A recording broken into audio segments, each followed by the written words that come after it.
Hey guys, आप सबका मेरे चैनल में एक बार फिर से स्वागत है। आज आपके लिए मैं एक न्यू पोएम एक्सप्लेन करने वाली हूँ जिसका टाइटल है I taste a liquor never brood. ये जो पोएम है इसे एमिली डिकिंसन ने लिखा हुआ है। इनका जन्म 18 दिसंबर 1830 को हुआ था। ठीक है, और ये अमेरिकन पोएट हैं जिनको अपनी लाइफ में आइसोलेशन जो है बहुत ज़्यादा पसंद था। इन्होंने कभी शादी नहीं की थी क्योंकि ये आइसोलेशन पसंद करती थी, सब लोगों से दूर रहना पसंद करती थी, भीड़ भाड़ से दूर रहना पसंद करती थी। इसके अलावा इनकी लाइफ में फ्रेंडशिप जो है एक अनमोल रिश्ता होता था जो कभी ख़त्म नहीं होता। ये इस प्रकार की ये सोच रखती थी जो कि बहुत ही अच्छी है। और ये एक प्रोलिफिक पोएट थी जिन्होंने अपने वर्क में, अपनी वर्क फील्ड में बहुत सारी रचनाएं की थी। ठीक है, प्रोलिफिक का मतलब ये होता है कि कोई भी पर्सन, ठीक है, जिसकी जो वर्क फील्ड है उसमें वो अपना बहुत सारा योगदान देता है पूरी लाइफ टाइम में। तो ये सारी चीज़ें होती हैं ना। इसके अलावा इनके जो इनकी लाइफ टाइम है इसमें इनकी टोटल जो है 10 बुक पब्लिश हुई थी जिसमें कि लगभग 1800 पोएम्स थी। और जिसमें सबसे इनकी फर्स्ट बुक जो पब्लिश हुई थी वो हुई थी 1890 में हुई थी।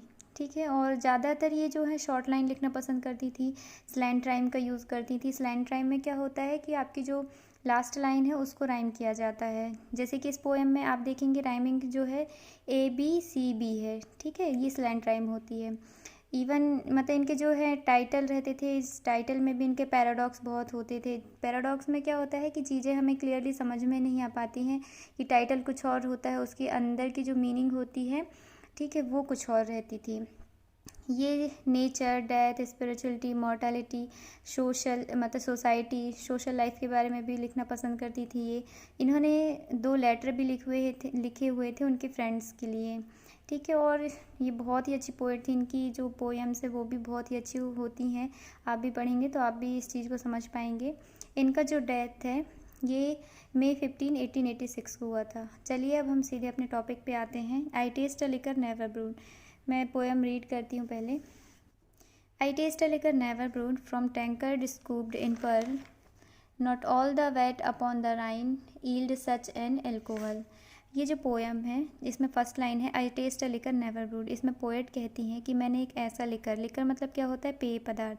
मैंने एक ऐसा पेय पदार्थ पिया है जो कि कभी किसी मनुष्य के द्वारा बनाया ही नहीं गया है। इस लाइन से हम ये समझ पाते हैं कि वो किसी डिवाइन लिकर के बारे में बात कर रही हैं। From tankard scooped in Perl, वो कहती हैं कि जैसे किसी पेय पदार्थ को, जस्ट लाइक बियर या शराब कुछ भी है ना, या कोई भी ड्रिंक है, जब हम उसको क्या करते हैं टैंकर्ड में डालते हैं। टैंकर्ड क्या होता है, ये जो बियर कप, जैसे बियर कप होते हैं ना बड़े बड़े, वैसे उसमें डाला जाता है तो उसमें क्या होता है, एक सफ़ेद झाग उठता है। ये जो प्योर वाइट है, ये जो झाग है ये प्योर वाइट है, ये बहुत ही इम्पॉर्टेंट होता है। ठीक है, उसी तरह उनका जो लिकर है वो भी बहुत प्रीशियस है। किस प्रकार से प्रीशियस, वो प्रीशियस मतलब कहाँ से शो कर रही है, वो पर्ल की तरह से, क्योंकि जो पर्ल होता है वो गोल मटोल होता है, वाइट होता है ना, और वो भी बहुत मतलब अनमोल होता है। इस प्रकार से पोएट ने ये कहा है। अब not all the vats upon the Rhine yield such an alcohol. ये जो है राइन एक रिवर है, जापान में है, जो वहाँ की जो बेरीज़ है, ठीक है, वो वाइट वाइन बनाने के लिए बहुत ज़्यादा फेमस है।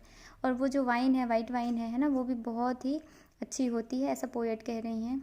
और तो वो कहती हैं कि जो राइन रिवर में मिलने वाली जो बेरीज़ हैं, ठीक है, उससे जो वाइट वाइन मिलती है, ठीक है, वो वाइट वाइन भी उतनी अच्छी नहीं है किसके सामने, वो जो लिकर पी रही हैं, टेस्ट कर रही हैं, उसके सामने वो जो वाइट वाइन है वो भी उतनी अच्छी नहीं है, ये कह रही हैं पोएट। नेक्स्ट स्टैंजा में आते हैं।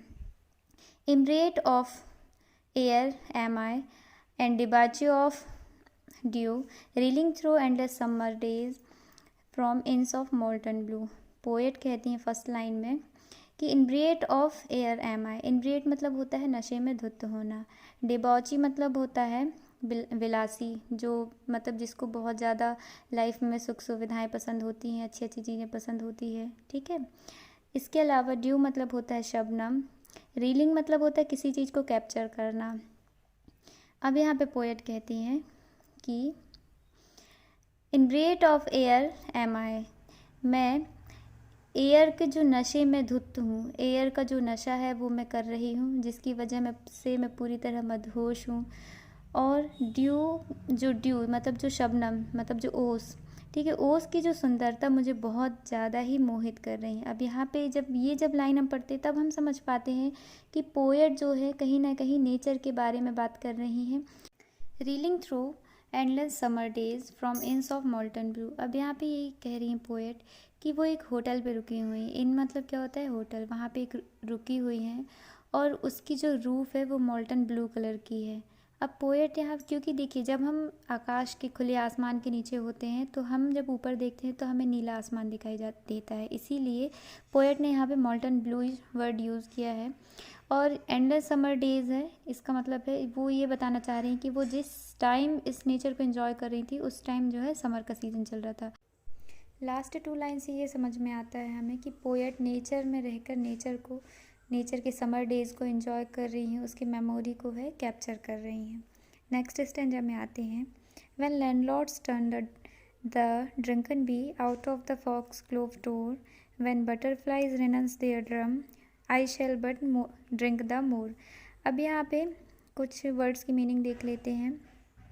फॉक्सग्लोव्स मतलब क्या होता है, ये एक फूल की प्रजाति है, ठीक है। और रिनन्स मतलब होता है त्याग देना, और ड्रम्स मतलब जो फूल के अंदर जो मतलब कहना चाहिए परागकण जहाँ पे होता है ना, उसको ड्रम्स बोलते हैं। अब ये जो फर्स्ट लाइन है इसकी जो हाफ जो लाइन है मतलब व्हेन लैंडलॉर्ड्स टर्न, ये जो इस लाइन से हमें ये समझ में आता है कि जिस होटल पे पोएट रुकी हुई हैं वहाँ का जब लैंडलॉर्ड चला जाता है, इस टाइप से इन दोनों को हम कोरिलेट करके देख सकते हैं। एक तरीका ये, दूसरा तरीका ये है कि सेकंड स्टैंजा में पोएट मॉर्निंग टाइम के बारे में बात कर रही है। ये किस चीज़ से समझ सकते हैं हम, ड्यू से समझ सकते हैं, शबनम से, क्योंकि मॉर्निंग में ही शबनम रहती है। Second thing, when landlords turn मतलब जो सूरज है, यहाँ पे ऐसा भी हो सकता है, ठीक है, कि जो सूरज है जब वो डूबता है, क्योंकि जब सूरज डूबता है तभी मधुमक्खियाँ और जो भी बटरफ्लाई जो बर्ड्स हैं वो सारे अपने घर की ओर लौटते हैं। तो वैसे ही पोएट कह रही हैं कि जब सूरज डूबता है, अंधकार छा जाता है चारों तरफ, तब अंधकार छाने लगता है, तब क्या होता है, जो भी बीज हैं जिन्होंने फूलों का रस पिया हुआ है, जो कि बटरफ्लाई हैं, ठीक है, जिन्होंने भी फूलों का रस एंजॉय किया हुआ है, वो सारे क्या करते हैं, अपने अपने फूल जहाँ मतलब अपने अपने फूलों को छोड़कर वो क्या करती हैं, अपने घर की ओर लौटती हैं। तो पोएट कहती हैं कि लेकिन अब जैसे ही सूरज डूबने लगता है तो क्या होता है, सारी जो मधुमक्खियाँ हैं, सारे बटरफ्लाइज हैं, सारे बर्ड्स हैं, वो अपने अपने घर की ओर लौटने लगते हैं।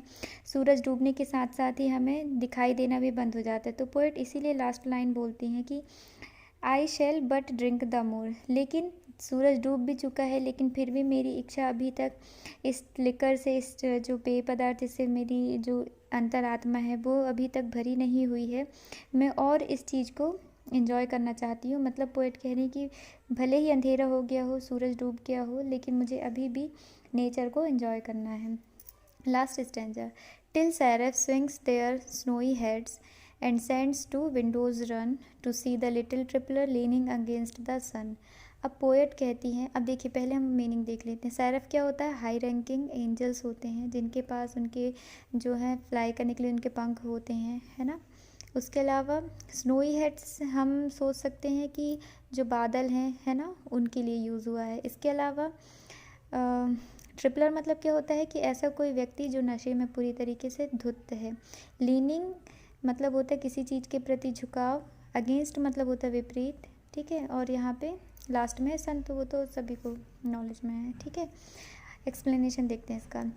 जो सेरेफ होते हैं, जो हाई रैंकिंग एंजल्स हैं, वो क्या कर रही हैं, अपनी स्नोई हेड्स झुला रही हैं। उनके कहने का मतलब है कि अब जब इवनिंग हो रही है तब वो देख रही हैं कि ऊपर जो है आकाश में बादल तैर रहे हैं, और जो सैंड्स हैं, ठीक है, वो क्या कर रहे हैं, अपनी अपनी जो विंडोज़ हैं वहाँ तक वो दौड़ के आ रहे हैं।